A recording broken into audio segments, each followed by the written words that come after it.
እኔ ምን ልሰብካታለሁ? 665 ሰብካታለሁ እንድትቀበል አድርጋታለሁ።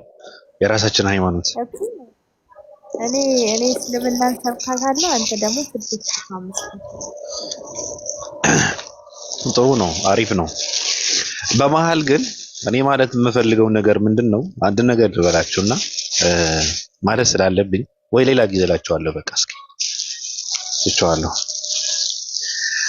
በለን እንዳ ማሜነት አለን እና አለን ጥያቄን አልመለስክልኝም። ከታች ጥያቄ ጠይቄህ ነበረ አላየሁም። ያ እኔ አሁን ብዙ ጊዜ እነዚህ ቀሚስ ለባሾች ሲባል እሰማለሁ እና ኢየሱስ ክርስቶስ በምድር ላይ ሳለ ምን አይነት ልብስ ነበረ የሚለብሰው? ሱሪ፣ ቁምጣ ምን አይነት ነበረ የሚለብሰው? ልመልሱኝ። በሌላ ስልክ ልገባ ነው። ጥያቄውን ይመልስ። ለምን ወደ ኢየሱስ ክርስቶስ ትሄዳለህ? የአማንት አባቶች ምንድን ነው የሚለብሱት? እሱማ እያዩ ክደውታል። እሺ ያለ የፈጣሪያቸውን አለባበስ ነው። እኔ ኢየሱስ ክርስቶስ የማውቀው ራቁቱን ነው የማውቀው። እኔ አስተግፍሩላህ ላዚም ለብሶ አይተው ታውቃለህ አንተ? እኔ ለዛ ነው የማውቀው ኢየሱስ ክርስቶስ። በፎቶ አይቻለሁ። ቀሚስ ለብሶ አይቻለሁ። በፎቶ ቀሚስ ለብሶ አይቻለሁ። ማን እንዳነሳው ባላውቅም። እሺ ለምን እንትን አላደርግልህም? እንደዛ ከሆነ አንተ ያየኸው ማን እንደሆነ ለምን እንትን አልልህም? እኔ ሃይማኖት አባቶችን አዳምጣለሁ፣ አከብራለሁ። እነሱ ያስተማሩትን ትምህርት ደግሞ የት ነበረ የላኩት? መልሱኝ በዚህኛው ስልኬ። ኢየሱስ ክርስቶስ ጥቁር እንዳልሆነ ታውቃለህ? አይት ነው። ወደ ሌላ አካውንት ነው ለካ። በሌላ አካውንት እመጣለሁ ብሎ ነው። አዎ ግን ኢየሱስ ክርስቶስ ነጭ አይደለም፣ ቀይ አይደለም። ስለዚህ የምታዩት ፈረንጅ ነው። እኔ ልብሱ ያየሁት ፈረንጅ ነው። ተሰቀለ ሲባል ኢየሱስ ክርስቶስ የሰቀለበት እንትኑ ደግሞ ራቁቱን ነው የማውቀው። እኔ የሆነ ነገር ጣል አድርጎ ነው የማውቀው። ለማንኛውም ከአሁን በኋላ እኔ የኦርቶዶክስ አምላክ ነኝ። በቃ ሰላም አለይኩም። ቆይ የጀማዓ እንዴት ናችሁ? ባቢሎን ሰላም ብያለሁ። ኪዮ ሰላም አለይኩም። ወአለይኩም ሰላም ወራህመቱላህ። መርየም እንዴት ነሽ? አልሐምዱሊላህ። እንዴት ነህ አንተ? አምስተኛ አምላክ ሆንክ እንዴ? ባቢሎን ስላሴ እንደገባ አይደለም። ባይብል ውስጥ የስላሴ አንዱ አካል እኔ ነኝ። እግዚአብሔር የስላሴ አንዱ አካል ስጋ አይደል? ሰው አይደል? ሰው ነኝ እኮ ማለት ነው። መሐመድ እናታችሁ በዳለ ያ እናታችሁ ፈላ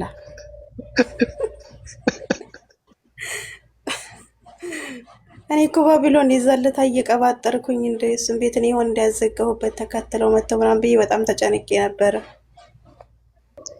አንቺ ነበርሽ እንዴ ሲዘጋ ስታወሪ የነበረው? የዛለት እኔ ነበርኩ እኮ ሳወራ የነበረው እየጠየከኝ። ስለዚህ አንቺ ነሽ ማለት ነው። እኔ ያላስተዋልኩም እኮ። አረ እንዴ ወደኔ ያላከክሳ። አረ በህግ የኔን ቤት ማላከክ ሳይሆን አንቺ ነሽ። አስታወስሽኝ፣ እንደውም አስታወስሽኝ። አንቺ ነሽ። እኔ ያዘጋሁት እኔ። አዎ አንቺ ነሽ። እኔ እኮ ማን ነው ሲያወራ የነበረው ብዬ እንትን ስፈልግ ነበረ ሁላ። ወላሂ በል። አረ የዛለት የኔን ቤት የዛለት ነው የተዘጋው። ይገርማል ወላሂ። የአንቺ ቤት? አዎ ተዘግቷል። ለ14 ቀን ዘግቶኛል እኔ ማለት ነው። አሃ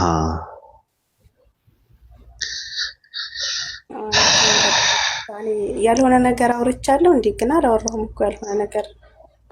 አላስተዋልኩም። እኔ አንዳንዴ ስለምሰክር በስካር ውስጥ ሆኜ የማላውቀው ነገር ካልሽ አንቺ ያልሰማውን ነገር አይታወቅም። ጀምረህ ነበር አንተማ እኮ። ማን? እኔ እኮ አልሳደብም።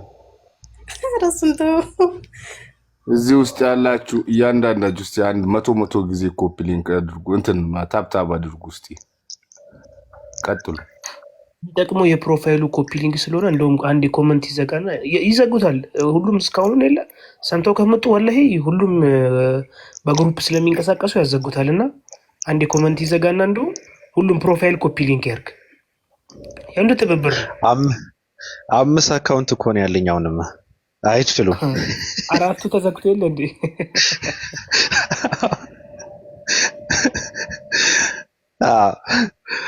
ችግር ነው። ምን ያህል በግሩፕ እንደሚሰሩ ነው የሚያሳየውና እነሱ በግሩፕ እየሰሩ ከሆነ እኛም በኮፒ ሊንክ እስቲ ያው የምንጠብቀው ነገር ነው። እውቀት ከሌለ በቃ እንደዛ ነው መፍትሄው። ሌላ አማራጭ የለም። ያው የሁሱንም የኡስታዝ ሁሱንም የዛህራንም እንዳትረሱ ኮፒ ሊንክ አድርጉላቸው። ያጀማ ተዘግቶባቸው ነው።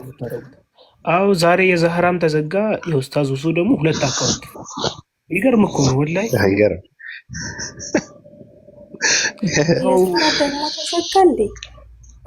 አዎ ምንድነው መሰለ ኦርቶዶክስ መልስ አላት ግን አትመልስም ይባላልና መልሷ ሪፖርት ስለሆነ ያጀማ ሁላችሁም ኮፒ ሊንክ አድርጉ። ፕሮፋይል አደራ። ኦርቶዶክስ የሚባል ሃይማኖት ሲጀመር የለም። ኦርቶዶክስ የሚባል ሃይማኖት የለም። መከራከር የሚፈልግ ሰው ካለ ይከራከር። ኦርቶዶክስ ሃይማኖት አይደለም። ክርስትና የሚል የለም ራሱ እንዴ በአንጾኪያ አይደል እንደ ክርስቲያን የተባሉት። ባቢ ይቅርታ፣ ሞዴሬተር ብዙ ልጆች ሰጥተሃልና የሞዴሬተር ቀንስ። አለ ብዙ ሰው ነው የሰጠሁት። ቀንስ። ለምን ማድረግ ይችላሉ? አክቲቭ ነው።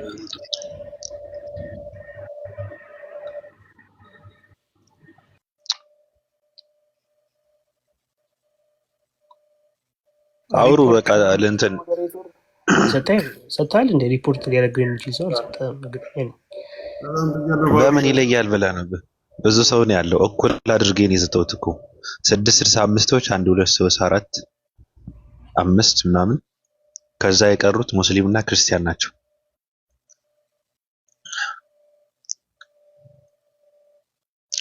ተጫወት በቃ ለመበጥረቅ ነው የገባነው። ዝም ብለን እንድንጫወት ነው። ምንም ነገር የለም።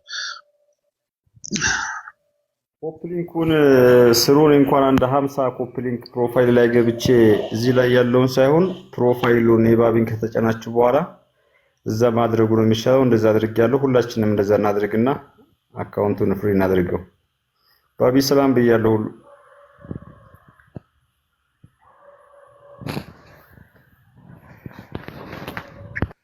ባባ እንዴት ነህ ባባ ሀቢቢ?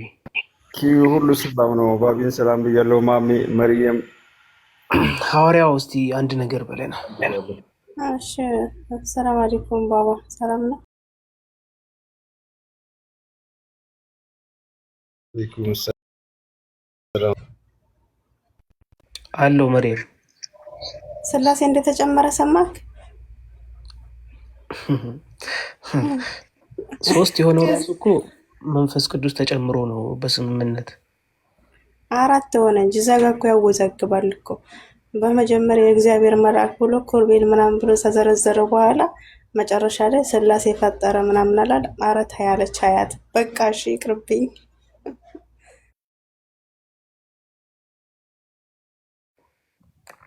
ሐዋርያ ያው ቅዱሳን እንዴት ናችሁ? ነው ወይ ሁሉ አማን ነው? አለን አልሐምዱሊላህ። ያ ተባረኩ። የ65 አምላክ ይባርካችሁ በያላችሁበት። ምንድነው እኮ ተጠፋፋና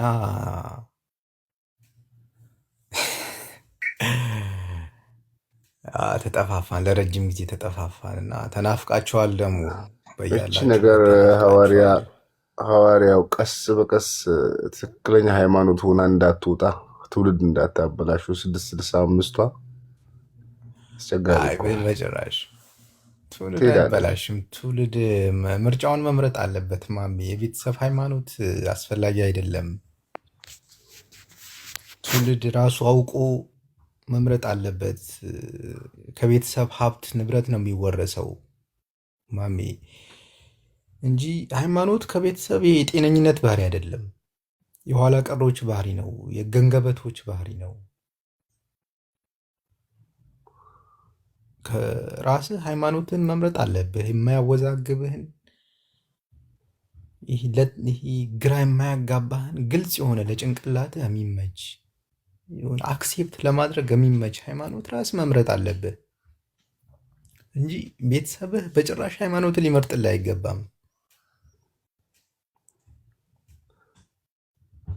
አንተ ብቻ ያለ ሀብት ጊዜ መሄድ ነው ያለብህ።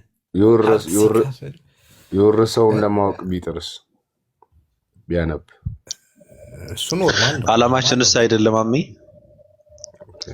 የወረስከውን አጥና፣ የወረስከውን ፈትሽ፣ የወረስከውን ማወቅ አለብህ እኮ ነው እያልን ያለ ነው። ግን የሚያሳዝነው ነገር እኔ የታዘብኩት ነገር አንድ ነገር አለና በጣም ነው እንትን የሚለው እንትና ወሂድ አንድ ቀን እንዲሄድበት እናደርጋለን። ባለፈው ጠይቄው ነበረና ጊዜ አልነበረውም፣ ሲወጣ ነበረ። ሌላ ጊዜ እሄድበታለሁ ምናምን ብሏል። አሁን ሰው አማራጭ የተጠቀመው ምንድነው መሰላችሁ? የስልጡንነት መገለጫ አድርገው የያዙት ምንድነው? ከሃይማኖት ስትወጣ ስልጡን እንደሆን አድርገው ነው ያሰቡት። አሁን ኢትስትነት ከዛ ወጥተህ እኔ ከዚህም ከዛም አይደለሁም ምናምን ነገር ማለት የስልጡንነት መገለጫ ሰላምና እረፍትን የሚገኘው ከሃይማኖት ስትወጣ መስሎ የሚታያቸው ሰዎችም አሉ። ብልጥነት የሚመስላቸው ሰዎችም አሉ። አያውቁትም። እኔ ቀድሜ ተናግሬያለሁ። ዓለምን ካልተረዳችኋት ጨለማው ዓለም የሚባለው ድብቁ ግሩፕ የሚባለው ማታውቁ ከሆነ ምንም ሊገባችሁ አይችልም። ታሪክን ካላነበባችሁ ምንም እውነታው የሃይማኖትን አስፈላጊነትም አይገባችሁም።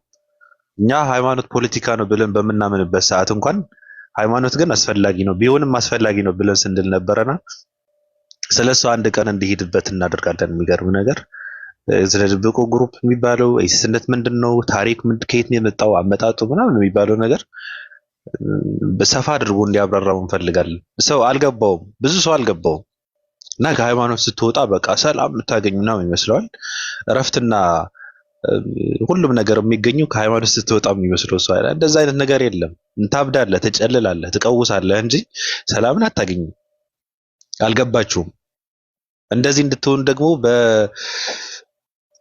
ትፈለጋላችሁ ማለት እንደዛ አይነት ሰዎች እንድትሆን ትፈለጋላችሁ። ራሳችሁን አትሆኑም፣ ህይወታችሁን አትመሩም እንደዛ ስትሆኑና በጣም ከባድ ነው። ስለዚህ ከሃይማኖት መውጣት ከዚህም ከዛም አይደለሁም ማለት ብልጥነት አይደለም፣ መሀይምነት ነው። ነው የማስበው፣ ድንቁርና ነው። መወሰን ሲያቅትህ ነው እንደዛ የምትሆነው እንጂ ራስን የምታሸንፍ ከሆነ ብልጥ ከሆንክ ከአቋም ካለህ ልትወስን ይገባል። እኔ ዝም ብዬ እንትን እያልኩ ነው፣ ራሴም እጨፈጭፋለሁ አንዳንዴና መጨፍጨፍም አለብኝ፣ ችግር የለውም። ስለዚህ እንደዛ አትሆኑ። በተለይ የሆነ ቦታ ላይ ያላችሁ ሰዎች ያላችሁበትን በመገምገም በመፈተሽ አንዳንዴ ፈጣሪያችሁን የምታመሰግኑበት ቦታ ያላችሁ ሰዎች አላችሁ። አልገባችሁም፣ ምን ላይ እንዳላችሁ አልገባችሁም። በጣም ትልቅ ቦታ ላይ ያላችሁ ሰዎች አላችሁ። እዛ ጋር መኖራችሁ ፈጣሪያችሁን ልታመሰግኑ ይገባል። እድለኞች ናችሁ። የጥያቄ ትልቅና ብዙ ሰፊ ቢመጣ ከዛ እጥፍ ሆኖ መልስ ያለበትን ቦታ ላይ ቁጭ ብላችሁ ምንድነው አለማወቃችሁ እኔ በጣም ያሳዝናል። አንዳንድ ሰዎች ደግሞ ራሳችሁን ፈትሹ፣ ራሳችሁን እወቁ፣ ታሪካችሁን አንብቡ፣ አመጣጣችሁን እወቁ ነውና እኔ ሰው ጸጥ ሲል ይደብረኛል እኮ። አውሩ በቃ። ብዙ ጊዜ ሃይማኖት አልባ ስትሆን ገደብ አልባ ነው የምትሆነው። ብዙ ጊዜ ገደብ አልባ ነው፣ የምትፈራው ነገር የለህም። ሃይማኖት አልባ ስትሆን የምትፈራው ነገር የለም፣ ያገኘው ታደርጋለህ። በጣም በቃ ገደብ ስለሌለህ ምንም ነገር ከማድረግ ወደኋላ አትልም። እና ሃይማኖት ወሳኝ ነገር ነው። ሃይማኖታችሁ መርጣችሁ ያዙ።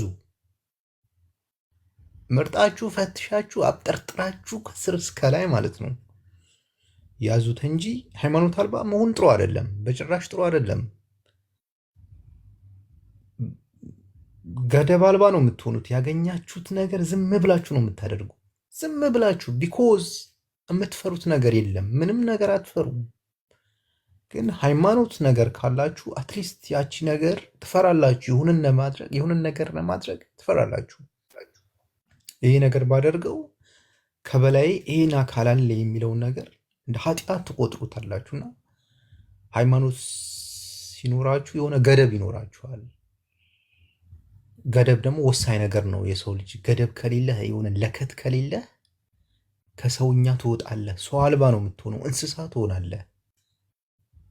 ያለ ገደብ የምትንቀሳቀስ ከሆነ አንተ ሰው አይደለም፣ እንስሳ ነህ። በቃ ወደ እንስሳነት ልትቀየር ትችላለህ።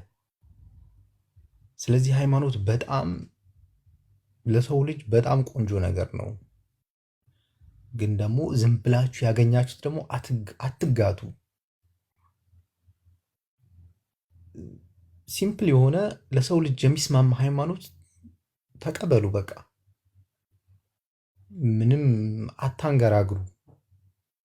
አንድችም ከመቀበል ደግሞ ወደኋላ እንዳትሉ በጭራሽ። ውስጣችሁ ያመነበት ሃይማኖት፣ ለአእምሮአችሁ የቀለለ ሃይማኖት ከመቀበል በጭራሽ ወደኋላ እንዳትሉ። ከእናንተ ጋር አብሮ የሚሞት ስለሌለ እናት አባታችሁ ከእናንተ ጋር አይሞቱም። ማንም ቤተሰባችሁ አይሞቱም። ጊዜያዊ ነገሮች ናቸው እነዚህ ነገሮችና እስቲ አውሩ። ለአእምሮ የቀለለ ነገር ተቀበሉን ያልካቸው ሐዋርያ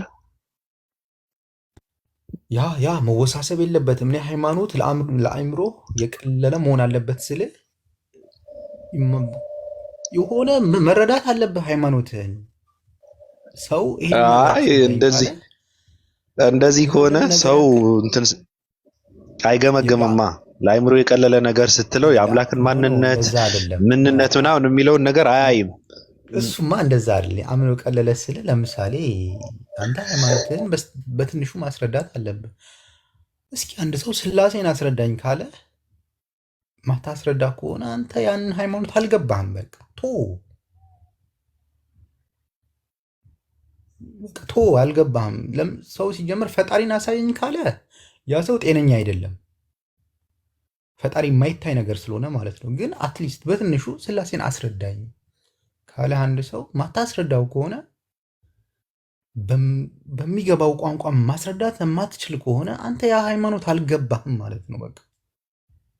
በቃ ያንተ አይደለም። ግን አትሊስት ትንሽ የሆነ ለሰው ልጅ አንዳንዴ በጭራሽ ይሆናል የሚጋጩ ነገሮች የሆነ ከአኗኗር ከላይፍ ስታይል ከሁሉም ነገር የሚጋጩ ሃይማኖቶች አሉ። ከሁሉም ነገር ነው የምልህ። አሁን እነዚህ አንዳንዴ እንደ ሃይማኖት ማጥቆጥራቸው አሉ። የሆነ ሰብአዊነት የሚያንሳቸው ሲጀምር ታውቀዋለህ። የሆነን ሰው ካየ ሃይማኖቱንም ታውቀዋለህ። በዛውም የሆነ ሃይማኖቱን ሊመራህ ካልቻለ አንተ የሃይማኖት ውስጥ አይደለም። ዝም ብለህ እየኖርክ ነው። ግግም ብለህ ኑሮ ላይ ነህ እንጂ እየመራህ አይደለም። ሃይማኖትህ ሊገራህ ይገባል። ሃይማኖትህ ስነ ስርዓት ሊያስተምርህ ይገባል። ሃይማኖትህ ርኅራኄ ሊያስተምርህ ይገባል። ኃጢአትን ኃጢአት ብለህ የመኮንን አቅም ሊኖርህ ይገባል። መዳፈር የለብህም። ግን በስም ብቻ የሆነ ሃይማኖት ያ ሃይማኖት አይደለም፣ ልክ አይደለም። እብደት ነው እንዴ! በማስመሰል ነው የምትኖረው ማለት ነው። ለአእምሮ እኔ መቅለል አለበት ምለው አትሊስት ሃይማኖትን አክሴፕት ለሰዎች በትንሹም ቢሆን የማስረዳት አቅም ሊኖር ይገባል። ሎክ ሙስሊሞቹን ያቸው የሆነን ያክል ለምሳሌ ስለ ፈጣሪያቸው በግልጽ ቋንቋ ያስረደዋል። በቃ በማያሻማ በግልጽ በሆነ ቋንቋ ያስረደዋል። በሚገባ ቋንቋ ማለት ነው። ያ የተወሰነ ስለ ፈጣሪያቸው ገብቷቸዋል ማለት ነው። ግልጽ የሆነ ምንም አይምታታባቸውም። በቃ እስኪ ስለ ፈጣሪ ንገረኝ ስትላቸው በማያሻማ ቋንቋ ዱቅ ያደርጉልሃል። በቃ በአእምሮ በሚስማማ ምንም ውስብስብ በማይል ሁኔታ ያ ነው ለእኔ አትሊስት ለሰው ልጅ የሚቀበለውን ያክል መሆን አለበት ምለው። ከአእምሮ በላይ ከሆነ ሀው እንዴት ልትረዳው ትችላለህ? አትችልም እንዴ! ከባድ ነገር ነው። እስልምና ለክርስቲያን ትልቅ ጉርሻ ነው። ልክ የ6 ወር ህፃን 2 እንጀራ ብላ እንደማለት ነው። እስልምና ለክርስቲያን አይችለውም፣ አይቀበለውም፣ ይታነቃል። ምክንያቱም የለመደው ጎፎሬ ሰውን የለመደው አምላክን ስትሰጠው አይቀበልህም። የለመደው ፀጉሩን የሚያበጥር ልብስ የሚለብስ የሚሸና የሚበላ የሚደክም አንድ የሚገረፍ ምናምን አምላክ ነው የለመደው እና እኔ አምላክ እኩያዬ ነው ብዬ ሳስብ የነበርኩ ሰው በክርስትና ህይወት እዚህ ጋር መጥተህ አንተ አይ አምላክ እኮ እንደዛ አይነት ማንነት የለውም አይገባው ምናምን ስትለኝ ትልቅ ጉርሻ እንደማለት ነው። ያንቀኛል፣ አልችለውም እና እስልምና ለክርስቲያኖች ትልቅ ጉርሻ ነው። እኔ የሚያስተናግዱት አይመስለኝም። የገባው ሰው የሚያገናዝብ የአምላክን አምላክነት የሚረዳ አምላክ ምንድነው ትርጉሙን የሚያውቅ ሰው ለይቶ የሚረዳ ሰው ካልሆነ ክርስቲያን እኮ ደደብ ነው። እውነት ለመናገር ስድብ ይመስላችኋል፣ ግን ክርስቲያን ስትሆን ክርስቲያን ለመሆን ደደብና መሀይም መሆን ስትደድብና ስትጀዝብ በክርስትና እየጸና ትሄዳለህ። ማንንም ሰው በክርስትና የጸና ሰው ካየው ውስጡ ባዶ ነው፣ መሀይም ነው፣ በቃ ግግም ያለ ሰው ነው ማለት ነው። መስፈርቱም እንደዛ ነው። የክርስትና መስፈርት ምንድነው? መረራት አይደለም መመሰጥ ስለሆነ በምንድነው የምትመሰጠው? በእውቀት ካልተመሰጥክ ትርጉሙ ምንድነው? ዝም ብለህ ትጠይቃለህ። አይ እንትን እኮ አይደለም በሂሳብ ቀመር ሳይሆን ስላሴ የምትረዳው ዝም ብለህ ተመሰጥ ትባላል። እኔ በመሰጠው አልጋ ላይ ነው የምመሰጠው እንጂ በምንድነው ምንም ነገር ሳይገባኝ እንዴት እመሰጣለሁ? ስለዚህ ሐዋርያዊ እስልምና ለክርስቲያን ትልቅ ጉርሻ ነው፣ ያንቀዋል፣ አይችለውም። እንዳልኩ የ6 ወር ህፃን 2 እንጀራ ብላ ብለህ እንደመስጠት ነው። የለመደው ሌላ ነገር ነው። የለመደው እግዚአብሔር አምላክ ፍቅር ነው፣ እግዚአብሔር ፍቅር ነው። ማን ነው እግዚአብሔር? ኢየሱስ ክርስቶስ ነው። ማን ነው ኢየሱስ ክርስቶስ? እስራኤላውያን የገረፉት፣ ከዛስ ሰቅለው ምናምን የገደሉት፣ ከዛስ ተቀብሮ 3 ቀን በ3 ቀን የተነሳ አምላክ ነው። ፀጉር የነበረው ባለቅንድቡ እምብርት ያለው ምናምን ይሄ አምላክ ለምደህ ከእንደዚህ አይነት ነፃ የሆነ አምላክ ተቀበል ስትባል እኮ ያንቃል እኮ። አትችለውም፣ አትቀበለውም፣ አታስተናግደውም። ስለዚህ ለአይምሮ ቀለል ያለ አምላክ ምናምን ስትል እንደዛ አይፈልጉም እነሱ። ሰው መሆን አለበት፣ ማየት አለብኝ ይላል መጽሐፍ ቅዱስ። እግዚአብሔር አንድ ሰው ያየው የለም ድምፁንም የሰማው የለም ይላል ስለ እግዚአብሔር ሲናገር መጽሐፍ ቅዱስ። ካላየሁት አላምንም ይላል ክርስቲያን። እኔ እኮ አለሁኛው እኔ እኮ መስላለሁኝ ክርስቶስ መስላለሁ እኮ በመልኬ እኔን ያምልከኝ አስፈላጊ ከሆነ እኮ ብያለሁ እኮ። እኔ በስጋ ብገለጥ እኔ ሲጀመር ማልወጣው እንዳታመልኩኝ ስለምፈራ ነው።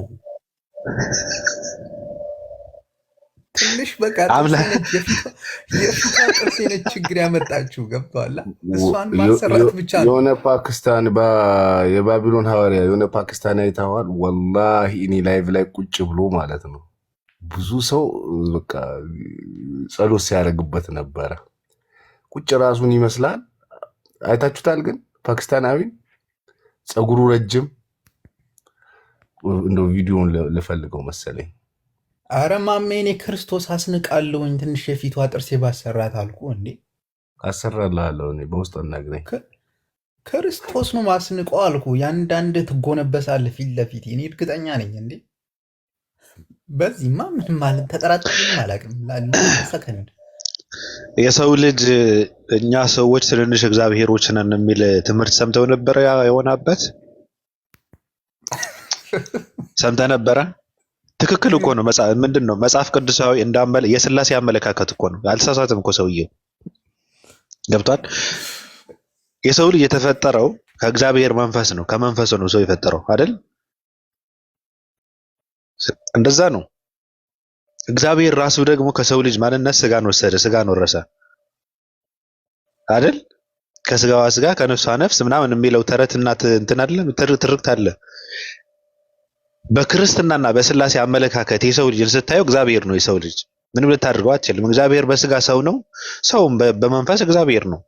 ስለዚህ ሁሉም ሰው በመሬት ላይ ያለውን ሰው ትንንሽ እግዚአብሔሮች ናቸው። ብዙ እግዚአብሔሮች ነው ያሉት። ትርጉሙ ራሱ ካየው እግዚአብሔር የሚለውን ትርጉም ካየው ራሱ ትክክለኛ ነው። እና አብይ አህመድ እነ ፑቲን እነ ትራምፕ ምናምን እግዚአብሔሮች ናቸው እኮ። የሀገር ገዢዎች ናቸው፣ አማልክት ናቸው፣ ጌቶች ናቸው። ትርጉሙ የገዘኛ ትርጉሙ ማለት ነው። እና አንድ ነገር ልንገራችሁ፣ ይብስባችኋል። ያላወቃችሁት ነገር ብዙ ነገር አለ። ወረቃ ብለህ ብትመጣ ሌላ ነገር ብለህ ብትመጣ ትውልድን እያደደባችሁ ስለሆነ ወደ እናንተ የሚሰነዘረውን ብትር አታውቁትም። ወረቃ ብለው የመጡ ሰዎች አሁን ለመስለም በቃ ዝግጁ የሆኑ ሰዎች ናቸው። በቀጣይ እንትን ይሰልማሉ፣ ታያላችሁ። ሁሉም አላሁ አክበር ይላሉ እነሱ። አያውቁትም። ምን ማለት ነው ወረቃ? አያውቁም። ምንድነው ወረቃ? ምንድነው? አያውቁም እኮ ሲመሰክር ሙሴ ብለን የመሰከረው ወደ ሙሴ ሲመጣ የነበረ መልአክ ነው ምናምን ነገር ብለው እንትን የተናገረው። የሙሴ ትምህርት ምንድን ነው? እግዚአብሔር አንድ ነው። በቃ አንድ እግዚአብሔር ነው የሚያመልከው ሙሴ። የመጨረሻ ትምህርቱ ደግሞ የወረቃን ትምህርት እኔ ምንድነው ወጣት በሆንኩ ከፕሮፌት መሐመድ ጎን ቆሜ አግዞት ነበረ። በቃ እርሶ ጋር ሁኜ እንትን አደርግ ነበር። በቃ የእርሶ ጀለሶን ነበረ ያለው መሰከረ። የነብዩ መሐመድ ነብይነት የመሰከረ ሰው ነው። ሲጠብቅ የነበረ ሰው ነው። ነብይነት ሳል ብሎ ሲጠብቅ የነበረ ሰው ነው። ወረቃ ብለህ ስትመጣ ምን እያልክ ነው? መስክረሃል? በነብዩ መሐመድ ነብይነት መስክራችኋል? እናንተ ገና ጥርሳችሁን ይወልቃል። እየገባችሁ ነው። ሳታውቁት ሙስሊም ነኝ እያላችሁ ነው። ምንም አልገባችሁም። እናንተ ምንም የምታውቁት ነገርም የለም። ከመጨለልም መውጣት አለባችሁ። በእውነት ጥርሱ እንትን ምንድነው ፀጉሩን ከሚያበጥር አምላክ መውጣት አለባችሁ እኮ። ምንድነው የሰው ልጅ አምላክ ነው ሲባል አምላክ ሰው ሆነ ሲባል እኮ ይከብዳል እኮ። መውጣት አለባችሁ። በእውነት ማረፍ አለባችሁ። እንደ ሰው አምላካቸውን ማምለክ አለባችሁ። የአምላክን ትልቅነት መረዳት አለባችሁ። ምንድነው አይሰቀጥጣቸውም? ግን የሆነ ስሜት የላቸውም። የሃይማኖት አባት እኮ ማስረዳት ስለማይችል ህፃናት ሲሞቱ ምንድነው ሲባል ምንድነው የሰይጣን ምንድነው ቁመቱ ምናምን ነገር ተብሎ ይጠየቃል። እንዴ አሉ። መልስ የለማ፣ መልስ የለም። እንዴት ያስረዱ? እንደዚህ አይነት ነገር አይጠይቅም ነው ያሉት። ህፃን ሲሞቱ ምንድነው የሚሆነው በክርስትና ሲባል መልስ የለም። ስለዚህ አትጠይቁ ተባለ። መጨረሻ ላይ ደግሞ ምን ብሎ መጣ? የስንፈተ ወሲብ ተጠቂው ሰውዬ አባ ገብረ ኪዳን የሚባል እብድ ሰው፣ ዓለም ፀሐይ የምትባል ዳክተር አለች አዲስ አበባ፣ ታውቀዋለች በደንብ ታሪኩን ታውቃለች። ማውራት አትፈልግም እንጂ የስንፈተ ወሲብ ተጠቂ ነው ሰውዬው እኮ። ከሁለት ወር በፊት ተናግረን ነበረ። ብንጸድቅም ባንጸድቅም እኛ እንኳንም ክርስቲያን ኦርቶዶክስ ሆን እመቤቴን ይላል። ማን ነው በእመቤትህ እንድትምል የፈቀደልህ? በእናትህ ካልጸደቅከስ ምን ያደርግልሃል ክርስትና? 665 ተከተለ ገሃነም አትገባም እንዴ? እንደዛ ከሆነ በእውነት አባ ገብረ ኪዳን 665 ተከተልና ገሃነም ወርውረን የፈርዖን ጫማ ጠራጊ ነው የምናደርገህ። ምን ይሰራልሃል? ክርስትና ካልጸደቅክበት ምን ይሰራልሃል? ገብረ ኪዳን እኔ እኮ በጣም ነው የሚገርም። ብንጸድቅም ባንጸድቅም እንኳንም ክርስቲያን ሆን ካልጸደቅኩ ምን አባ ይሰራልኛል? እኔ ምን ይሰራልኛል? እንዲህ ትውልዱ ግን ይማራል። እኔ ንቁ ስለሆንኩ ትምህርትን ይገባኛል። ገነት ብትገባም ባትገባም እንደዚህ በጠላትነት ቀጥል እያለህ እኮ እንዲፎካከር እኮ እንትን እያደረገው ነው ሰውየው። ተንከሲስ ስለሆነ መልስ የለም። ግን በጥላቻ ከሌላ ሃይማኖት ጋር እንደዚህ እንትን እንዲሆን በፍክክር እንዲቀጥል እኮ ነው የተደረገው። ስሜት ውስጥ ይከቱታል ነው የምልህ፣ ይነዱታል። በቃ ይኸው ገነት አትገባም ግን ጠላት ሆነ ቀጥል፣ ይኸው ፈጣሪ እንዳታገኝ እያለ እኮ ነው እኮ። ወይኔ ሲጀመር አንድ ነገር ልንገርህማ፣ ይኸው እስልምና ለመምታት ግራውንዱ ነው። ግራውንዱ ደግሞ ከባድ ነው። አምላክ ጋር ነው፣ አትደርስበትም። አምላክ ጋር ነው። በጣም እስልምና የቆመበት ግራውንዱ በጣም የሚገርም ነው። እኔ አንድ ማደንቀው ሃይማኖቱ ማደንቀው ለዚህ ነው። በቃ ግራውንዱ ከባድ የሆነ ግራውንድ ነው የቆመበት። መሰረቶቹ በጣም ከባባዶች ናቸው። እነዛ ካልመታ ደግሞ አይሚን እስልምና ምትመታ አይመስለኝም። መጀመሪያ ግራውንዱ ነው። አንድን ነገር መምታት ስትፈልግ ግራውንዱ ነው። አሁን ሙስሊሞቹ ምን ያደርጋሉ መሰለ? ያው ክርስትና ሊመቱ ሲፈልጉ አናቱን ነው የሚሉት። የስላሴ አናቱ ሲሉት እዛ ነው ፍርክስክስ የሚለው። በቃ ይከብዳል። ለዚህ ነው አሁን ክርስቲያኖቹ አሁን እንትን ማለት አቃታቸው። ይሄ መቋቋም ያቃታቸው የእስልምናን ግራውንድ ትንሽ ጠጠር ያለ ነው። በጣም ከባድ ነው። አይሆንም። በቃ በአደገኛ ነገር ነው የተሰራውና የነሱ የክርስትና ግራውንድ የሚባለው ደግሞ ስላሴ ነው። ስላሴን አንድ ህፃን እየመጣ ጥያቄ ይሰነዝራል። በቃ ፍርክስክስ ይላል። የሚመልስ የለም። ቁልጭ ቁልጭ ነው። በቃ የሃይማኖቱ ግራውንድ ነው የምልህ። ስላሴ የሃይማኖት ግራውንድ ነው። በቃ ወሳኙን መሰረት ነው። በቃ ግን ህፃን ልጅ መጥቶ ስለ ስላሴ ሲጠይቅ የሚመልስለት አንድ ሰው አታገኝም ነው የምልህ። ለዛ ነው በቃ እንደዚህ ፍርክስክስ እያየው ፍርክስክስ የሚለው ለዚህ ነው። ፍርክስክስ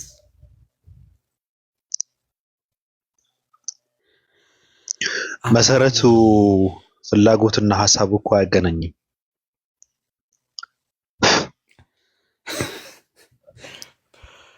እንትን ባቢ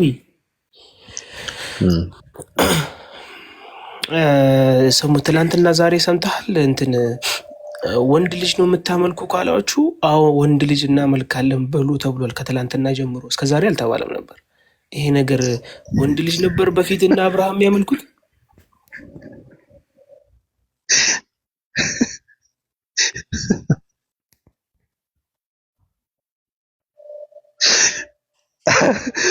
እኔ ግን አሁን ምንድነው መሰለህ፣ ያው ሁሉም ጾታ ወንድ ልጅ ካመለከ ችግር ነውና ሴቶች ወንድ ልጅ ያምልኩ፣ ለወንድ ልጆች ደግሞ ሴት ልጅ ማበጀት አለብን። ሴት አምላክ ማለት ነው። ትናንት ሲነግራችሁ እንደነበረው ሂድ መርሞኖች የሚባሉ ምናምን ብሎ ሲነግራችሁ ነበርና እውነቱ ነው። እንደዛ አይነት ታሪክ አለና ወደዛ እየሄደ ነው ሰውና ሴቶች ወንድ ልጅ መመለክ፣ አዎ ወንድ ልጅ ነው የምናመልከው ከተባለ ሴቶች ወንድ ልጅ ማምለክ አለባቸው፣ ወንዶችም ሴት ማምለክ አለባቸው። ስለዚህ ሴት አምላክ ማበጀት አለብን። ከጥላቻ ካልወጣችሁ ችግር ነው። ከጥላቻ ውጡ። ስለ ፕሮፌት መሐመድ ምንም የምታውቁት ነገር የለም። እወቁ። አታውቁ። እስልምና መሰረቱ አታውቁትም። አመጣቱ አታውቁትም።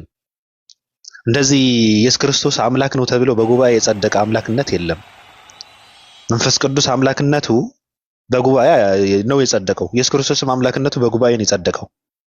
ሰዎች እየተወገዙ ነው የጸደቀው። ሰዎች ይወገዛሉ፣ ከዛ ሃይማኖት ያበጃሉ። እስልምና እንደዛ አይነት ነገር የለም። መሰረት አለው። አምላካቸው ራሱ ነው። እኔ እስልምናን መረጥኩላችሁ፣ ምንድነው ሙሉም አደረግኩላችሁ ብሎ መረጠላቸው። አለቀ። መሰረቱ ያለው አምላክ ጋር ነው። አደርስበትም። እዚህ ጋር ግን ወደ ኋላ ስትመለስ የኒቅያ ጉባኤ ምናምን ነገር ታገኛለህ። እየተጫረሰ ደግሞ ወደ 8 ጉባኤዎች መጡ እስከ ማርቲን ሉተር ማለት ነው። አሁንም እኛ እየተነሳን ነው። አያስፈልግም። እንደዚህ አይነት ክፍፍል ተሸክሞ የመጣ ነገር ነው። መሰረት የለውም። መሰረቱ ሰው ጋር ነው የምታገኘውና ከባድ ነው። እኔ ግን በጣም የገረመኝና ያስደነቀኝ ታሪክ ልንገራችሁ። ስለ እንትና እኮ ነው ስለ ፕሮፌት መሐመድ እና ስለ ቢላል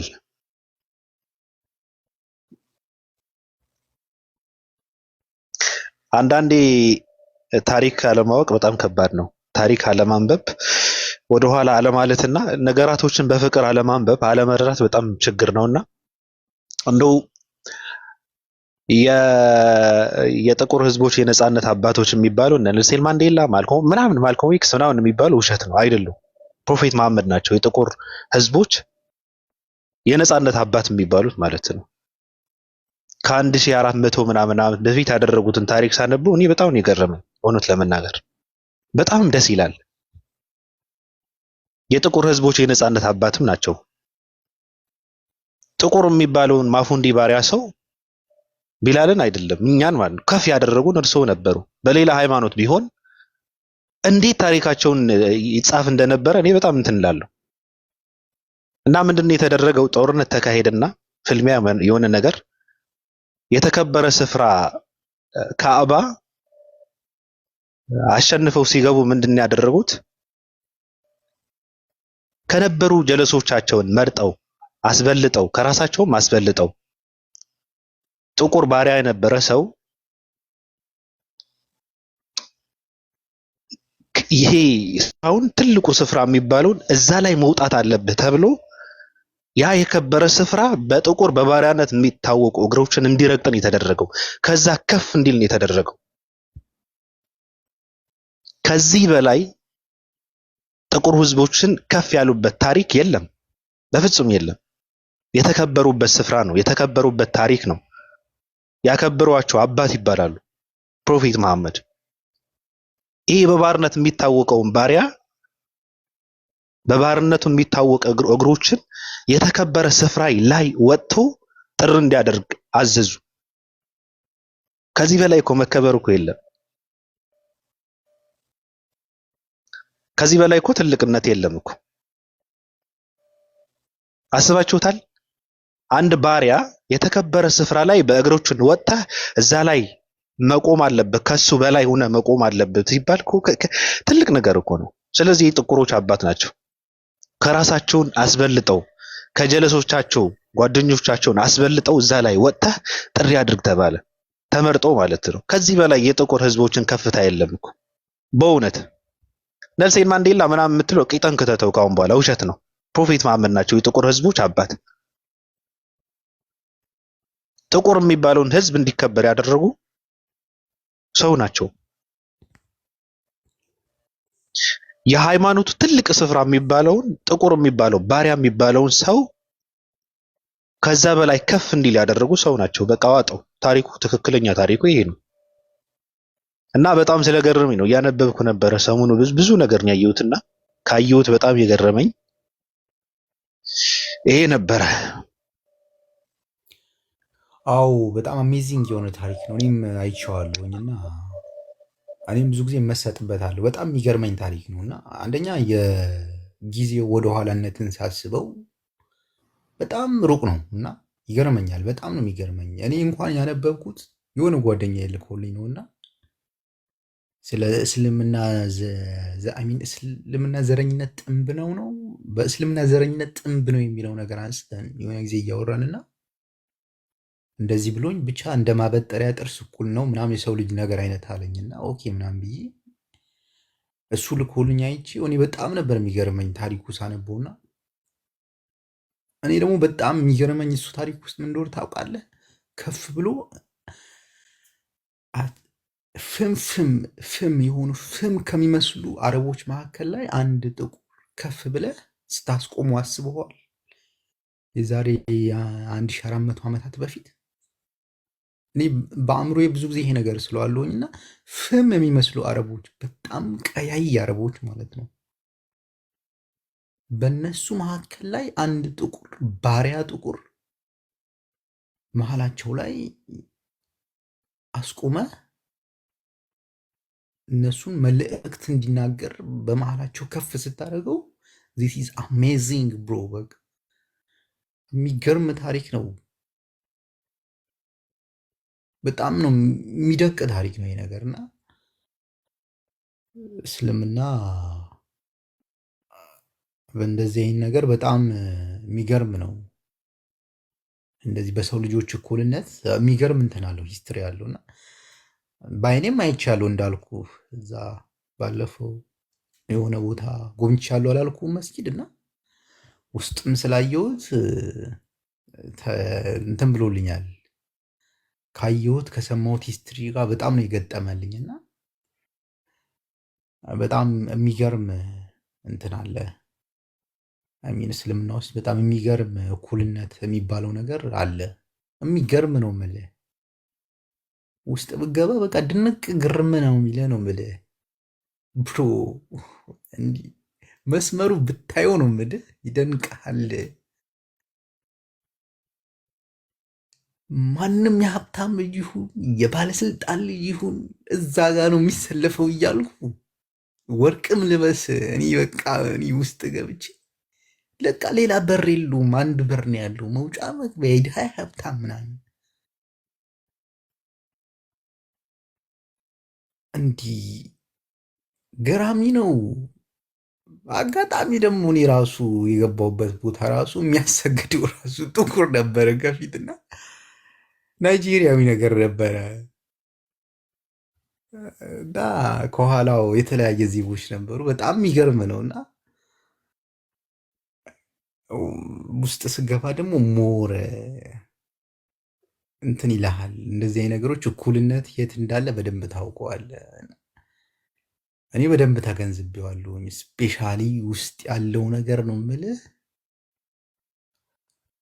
የማንም ልጅ ሁን አልኩ። ለምን ከሰማይ አትመጣም? they don't care bro፣ አያገባቸውም። they don't care ምንም። በቃ አንተ እዛው ሰው ነህ፣ ምንም አያገባቸውም ነው የምልህ። እና ሙድ አለው፣ ደስ ይላል።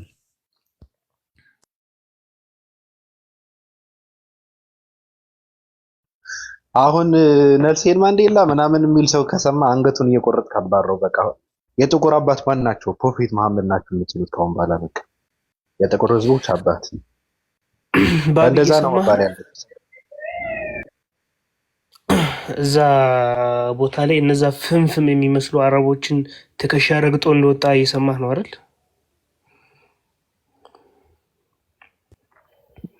ያ የሚገርም ነው እኮ።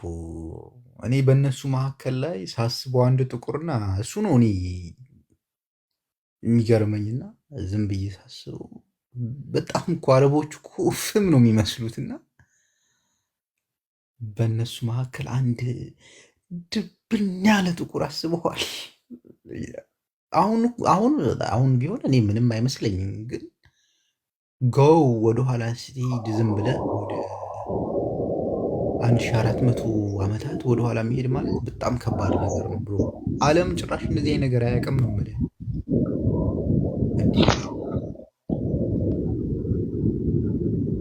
ብዙ የተደበቀ ተአምር ነው ያለው።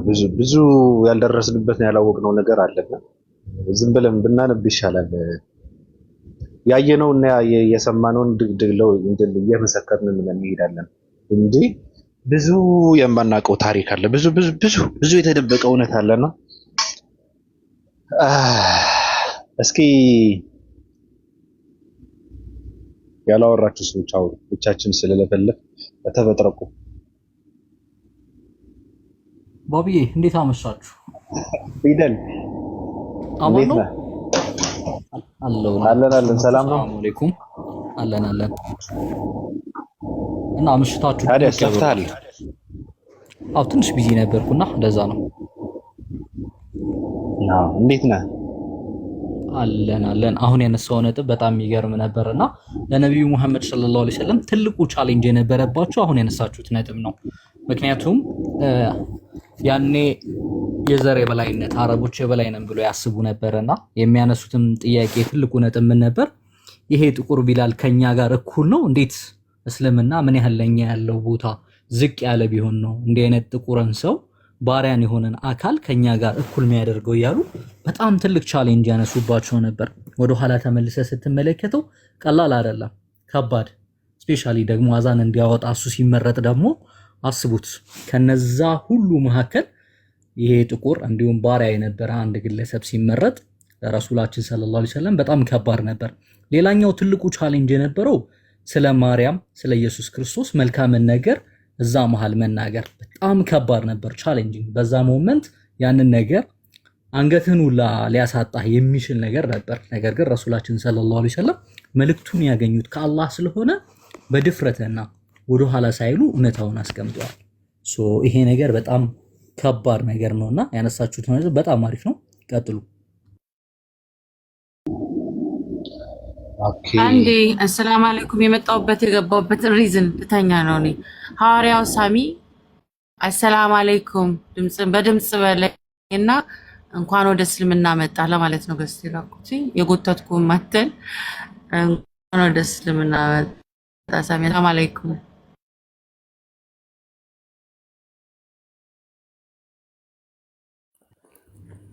ሰላም ናችሁ? እንዴት ነህ? ሰላም አለይኩም እያልኩ ሰላም ላንተ ይሁን። ወአለይኩም። ያው ብዙም አልችልም። ማሻአላህ። አንተም ሰልመህ ነው? ማሻአላህ። ያ ትላንት ነው እኔም መስጂድ ውስጥ ነው የሰለምኩት። ተው እንጂ ማሻአላህ። እሺ ለምን ሰለምክ? ብዙ ሪዝን አለኝ። አንድ ብቻ ትንሽ አሁን ያለው ለማውራት ብዙ አይመቸኝም። እሺ ቤተሰብ ጋር ስለሆነ አስቻለህ? እሺ አስቻለህ? የፍቅር አምላክን ትተህ መውጣት አስቻለህ ወይ? ያው እንግዲህ ይቅር በለን ብለናል ባቢ።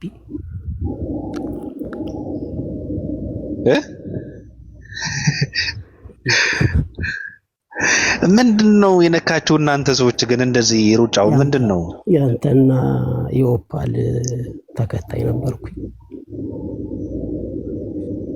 እና በፍቅር ነው የሰለምከው አንተ? ሴቶች ወንድ አይተው ነው የሚሰልሙት ለወንድ ብለው ይባላል። ወንዶች ስለምንድን ነው የሚሰልሙት? እኛም እንደዛው ነው። ለሴት ሳይሆን ለአምላክ ፍቅር ለአምላክ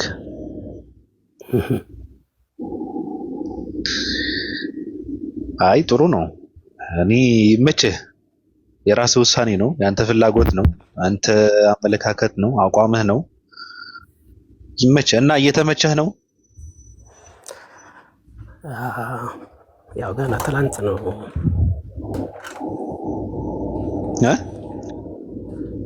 ገና ትላንት ነው እኔም እንትን ያልኩት ብዙም ብቻ ያው ሰላም አለው ይመስለኛል። ስማ ሰላምማ ለምን የለውም ብለህ ነው?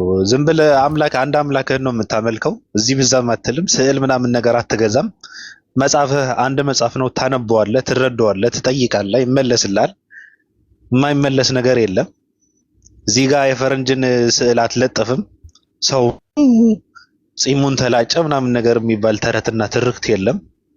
ልንገርህ እንዴት ትሩፋቱ ስለማላውቀው የዛኛው እንጂ የወጣበትን ግን በደንብ ስለማውቀው ከዛ እንኳን ተገላገልክ። ሰው ነው ምናምን እኩያን እንዴት ታመልካለህ? አክቹዋሊ ብዙም እምነት ላይ ጠንካራ አልነበርኩም በፊትም ቢሆን ብዙም ማውቀው ነገር የለም። ግን በአካባቢዎች ያሉት አብዛኛዎች ጓደኞች ሙስሊሞች ናቸው ምናምን ነው። በቃ ብዙ ነገሮችን የተማርኩት ከነሱ ነው። ብቻ እኔ እንጃ ቃል ያጥራል ማለት ትላንት በብዙ ግፊት ነው ገብቼ እንትን ያልኩትን ነው። በቃ ሁሌ ውሰዱኝ እላቸዋለሁ እነሱ ይጎተጉቱኛል ምናምን፣ ግን ከሞራ እንትኑ አልነበረኝም፣ አቅሙም አልነበረኝም። ግን የሆነ ነገር ከላይ ላይ ሲነሳ ታየዋለህ። በቃ ማለት የሆነ እርፍ ትላለህ። ብዙ ቦታ ትረግጥ ነው እረፍት ታገኝበታለህ። በቃ እኔ የተሰማኝ ነው። ምን ኦርቶዶክስ ነበርክ ወይስ ፕሮቴስታንት? አይ እኔ እንኳን ኦርቶዶክስ ናቸው ቤተሰብ። አንተም ኦርቶዶክስ ነኝ፣ ግን ያው ምንም የማውቀው ነገር የለም። አክቹዋሊ እኔ በቃ ስለ እምነት ማወቅ የጀመርኩት ቲክቶክ ላይ ነው።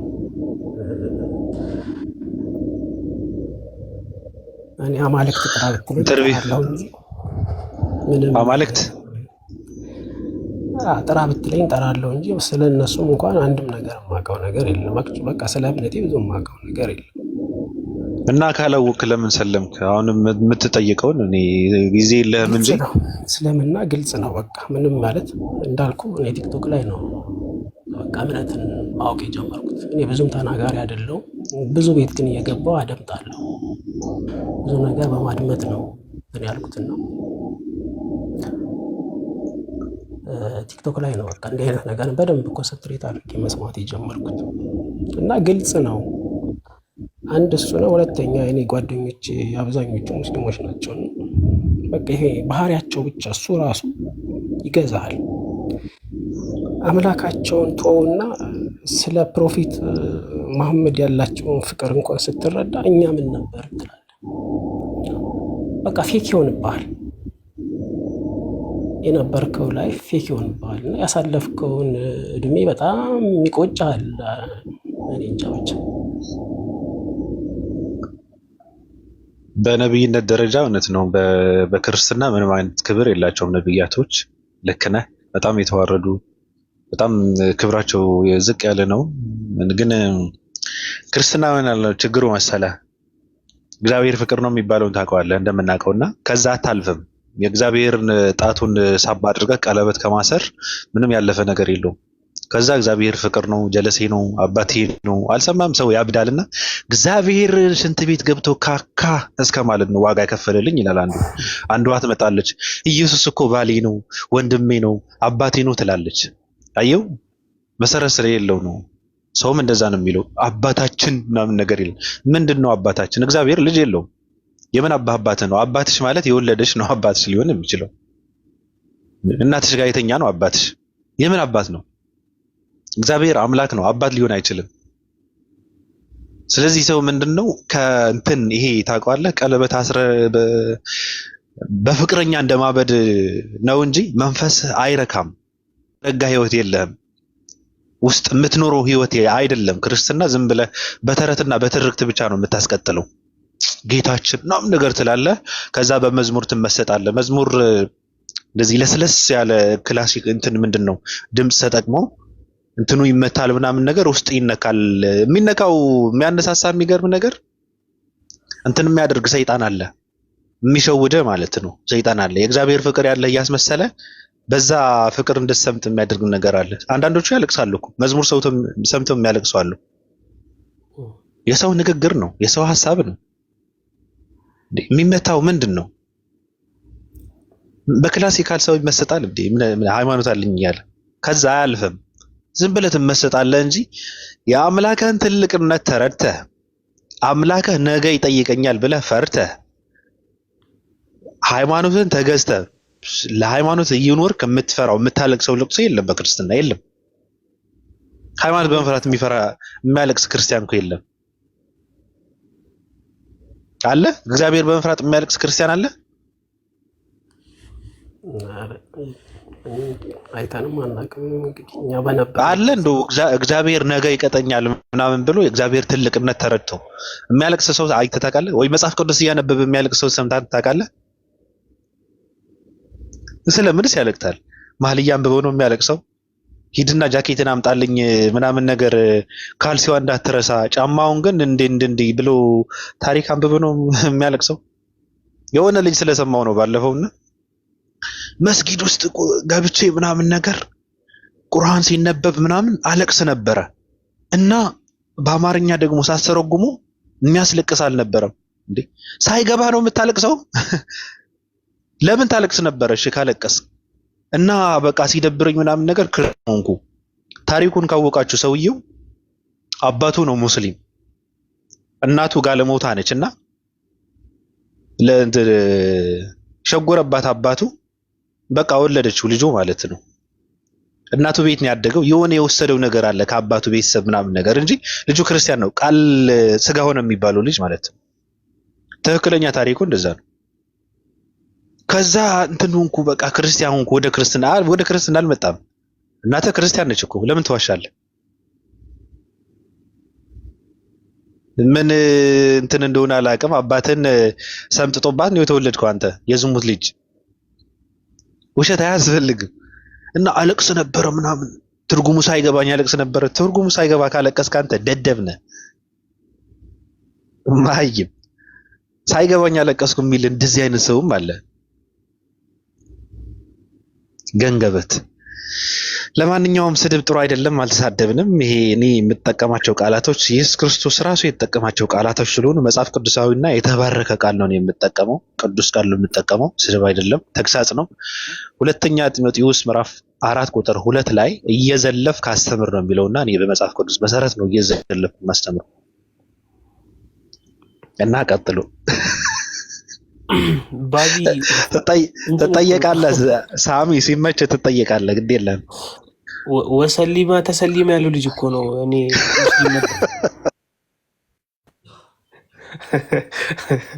ወላይ ከፊት ለፊት እየመራው ያንን ሰውዬ ፊት ለፊት እየመራው ምን አለ? ያዩ አለ ነቢ አለ። እየመራው እኮ ነው፣ እሱን አረብኛ እያነበበለት ማለት ነው። ከዛ ምን አለ መጨረሻ ላይ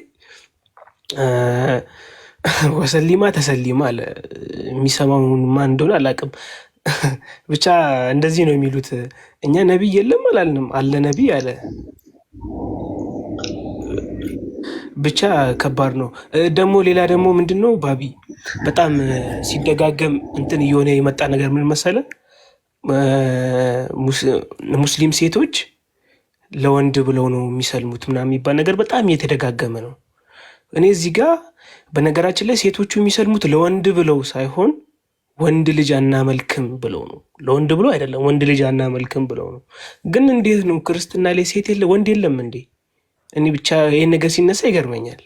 እንዴ ምን ነክተዋል እኮ ኪዩ እንዴ ለወንድ ብሎ ከሰለሙ እንደውም እኮ አንዳንዴ ልክ ናቸው ማለት እኮ ነው። ታዲያ ጠጥተው እየገባ እየቀጠቀጣቸው ታዲያ ልጅ ማሳደግ ካቃተው ሴት ልጅ ብልጥ ነች አባቴ ለወደፊቱ አብራህ ልጅ ማሳደግ የማትችል ከሆነ ሲቸግራችሁ ጥለህ የምትሄድ ከሆነ ታዲያ ከአንተ ጋር ምን ያንከራትታታል? እየገባህ ሰክረህ እየገባህ የምቀጠቅጣት ከሆነ ሌሊት ቤት ማታድር ከሆነ ልጆችን ጥለህ ውጭ የምታድር ከሆነ ታዲያ ለወንድ ብላ ሙስሊም ብትሆንስ? እንዴ ችግሩ ካንተ ነው። ሴት መንከባከብ ካልቻላችሁ ታዲያ ሴቶቻችሁ ምን ሊሆኑ ፈለጋችሁ?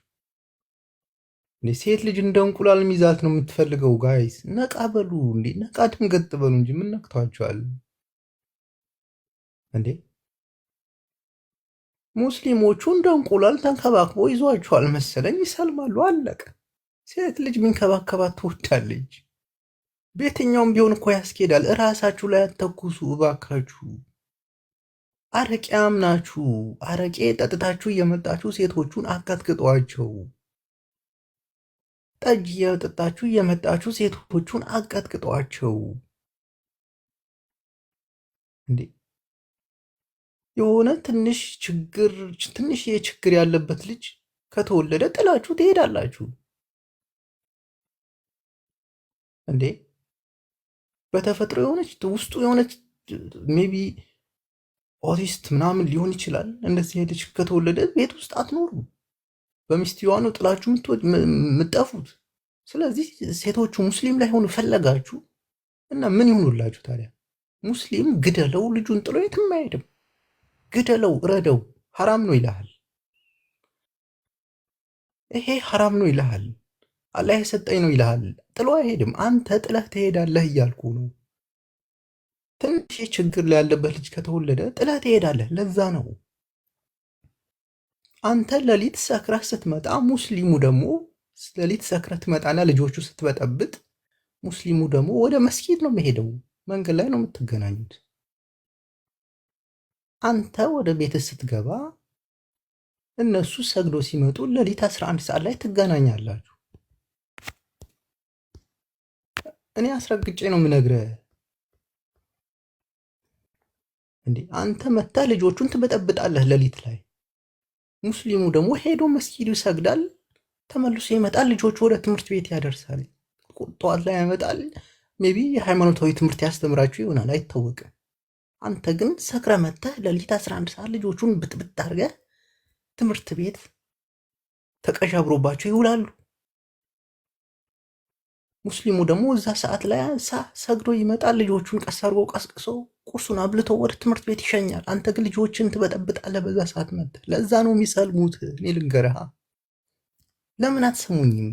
ሁሌ ነው የምነግራችሁ እኮ ኋላ ቀር ናችሁ፣ ማሰብ አትችሉም፣ አእምሯችሁ አይሰራም እምላችሁ። ለዚህ ነው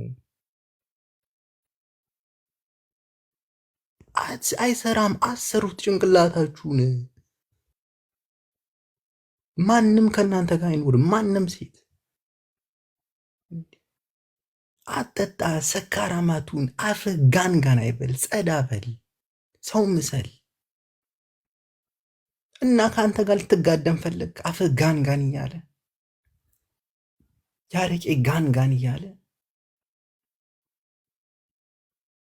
እንዲህ አንዳንዴ ያስቡ እንጂ ጋይስ፣ ምን ነክቷችኋል? ገንዘባችሁ የምትጨርሱት ባረቄ ነው። ታዲያና እንዴት ከእናንተ ጋር ይጋቡ? ለነገ ተስፋ የላችሁም እኮ ሴቶቹ። እንዴ እየመጣችሁ ቅጥቅጥ ነው የምታደርጓቸው ሌሊት ላይ።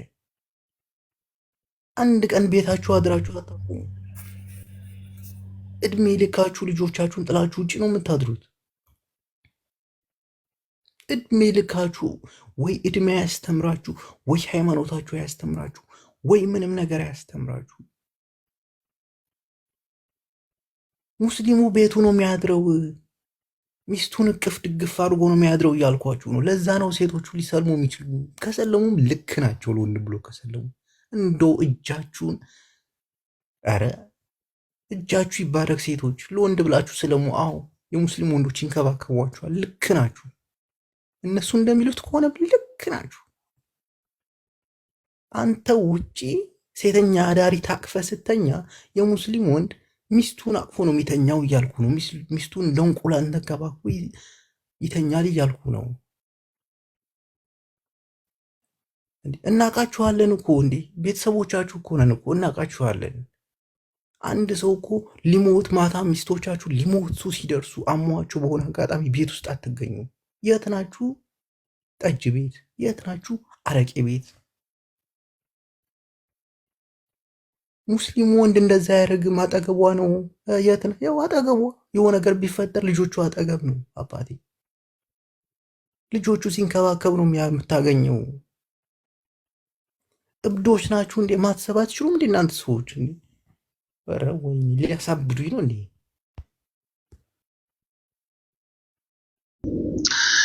አንድ ባለፈው የሆነ ጀለስ ማውራት ትችላለሁኝ። ባቢሎን ልተኛ ነው። አውርተሽ ስትተኚ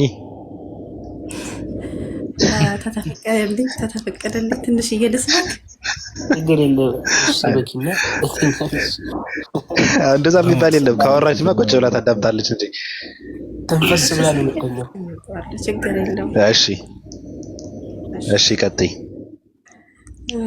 በመጀመሪያ ጊዜ እኛ ለወንድ ብለን አልሰለምንም። አልሐምዱሊላህ ለማትን ጌታ አላህ ስብሐነ ወተዓላ እንፈልገን ነው። አንደኛ የሰው ልጅ የተፈጠረበት ዓላማ አለ። አላህ ስብሐነ ወተዓላ በተከበረ ቃሉ ምን አለ?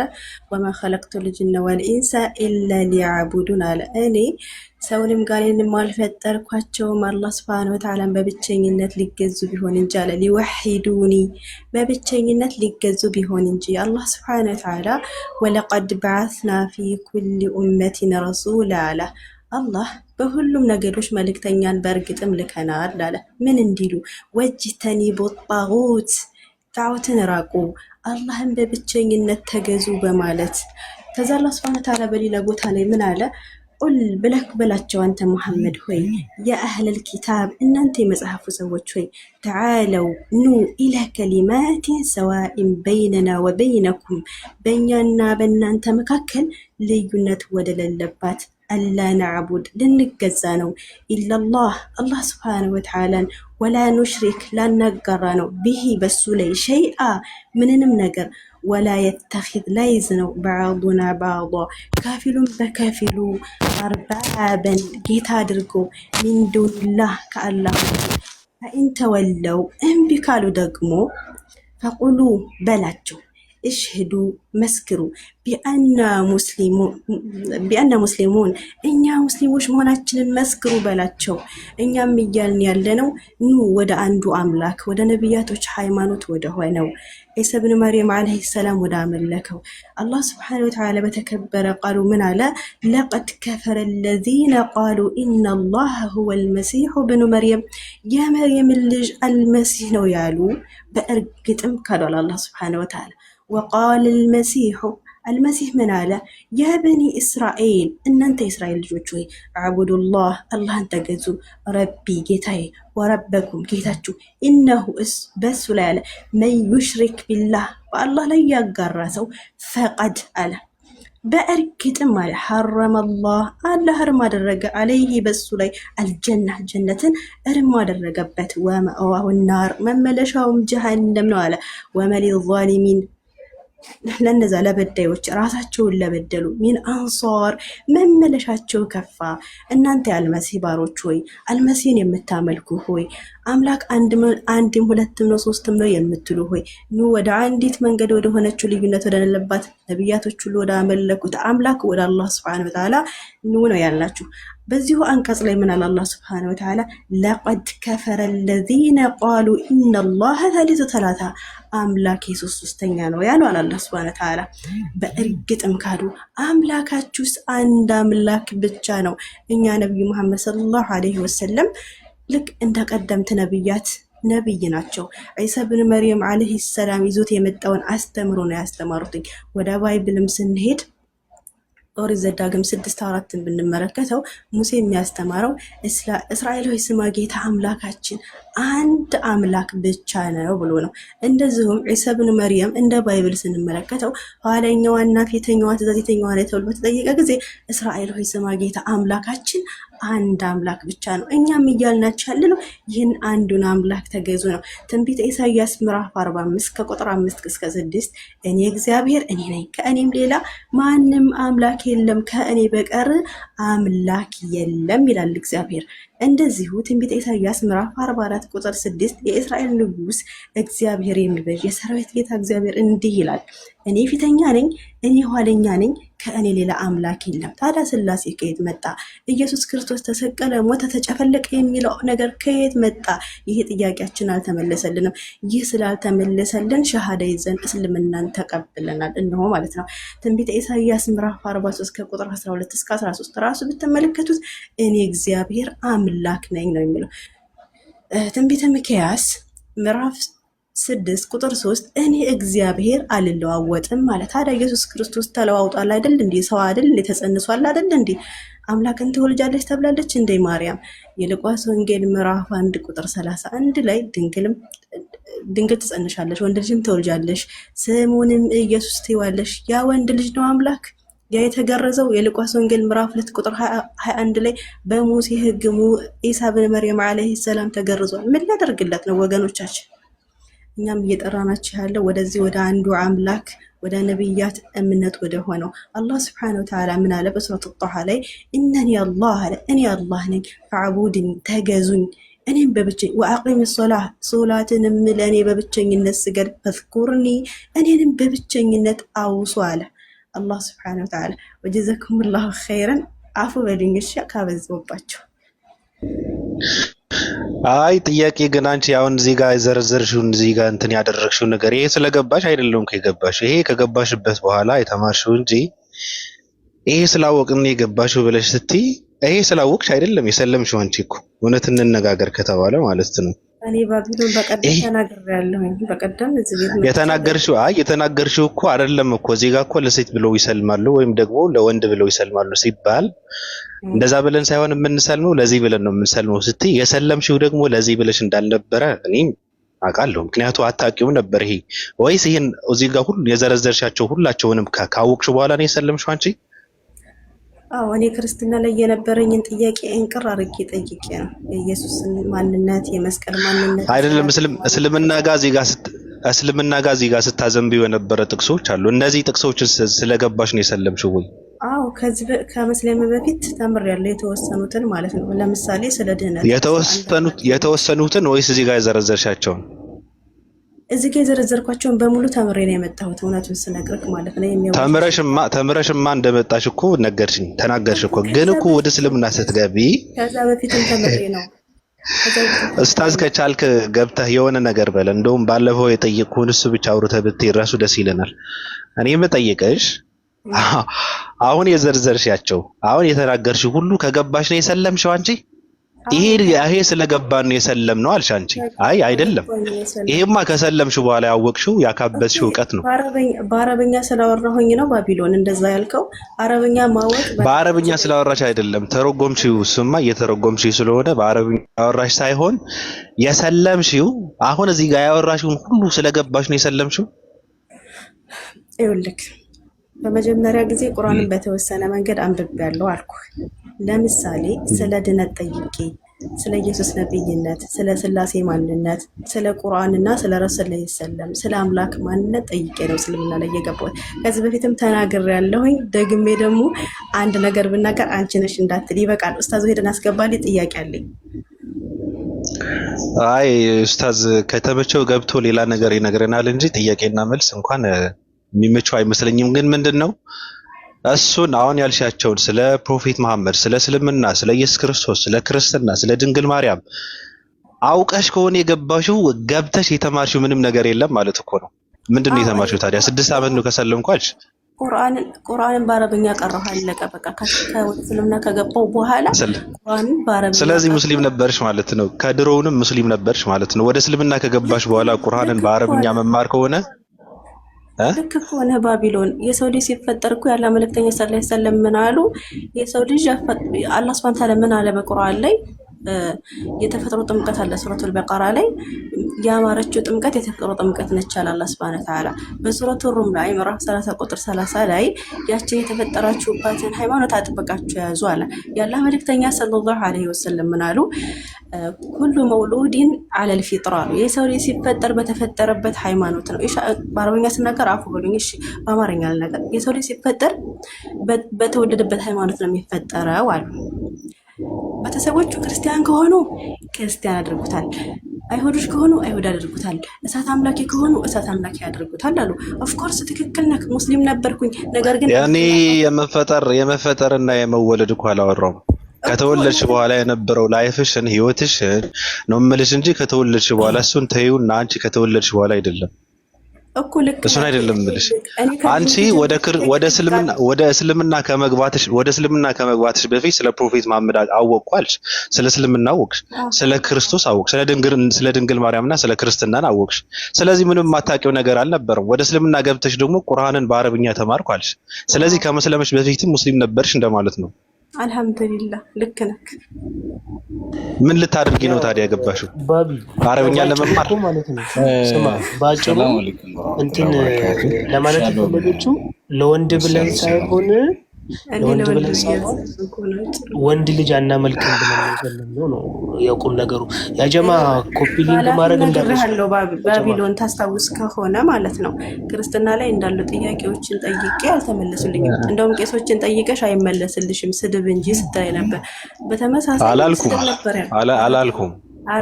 አላልኩም እዚህ ያላችሁ ሰዎች አላልኩም። እኔ ስድብ አላልኩም። የሃይማኖት አባቶች አይሳድቡም።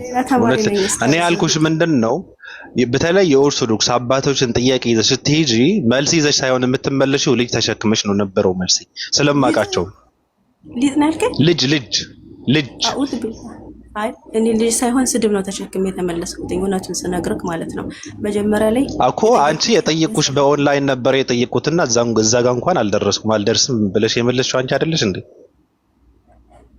ኦኬ እኔ በደንብ አልሰማሁ ይሆናል እንደዛ። አዎ ስድብ አላልኩም። ስሜን እያጠፋሽ ነው። ይቅርታ ጠየቅኩኝ። ኡስታዝ ከቻልክ ግባና ስለባለፈው ይጠይቁ እንደው ትንሽ ብትነግረን ደስ ይለናል። አስፈላጊ ጉዳይ ስለሆነ ከተመቸ ጊዜ ካለ እሱ ብትነግረን አሪፍ ነው። ባቢ የተመቸው አይመስለኝም። ከተመቸው እየጠየቀሽ ነበረ። ሰላም አለይኩም አንድ ያረጋጉት ኡስታዝ የሌላ ተማሪ ነሽ ወይ እያለሽ እየጠየቀሽ ነበረ። ጨመቃው ቀጥሏል። ሌላ ጊዜ አይችልም ኡስታዝ ማው ሌላ ጊዜ ብሏል። እሺ መርሐባ። የሌላ ተማሪ ነበርኩኝ። አዎ ኡስታዝ ዛሬ አብዛኛው ጊዜ ሪከርድ ያደረኩልህ። ቆይ በሜሴንጀር ላይ ትንቢተ ዳንኤል ምዕራፍ 2ን አብራራልኝ ያልኩህ መሪም ነኝ ኡስታዝ።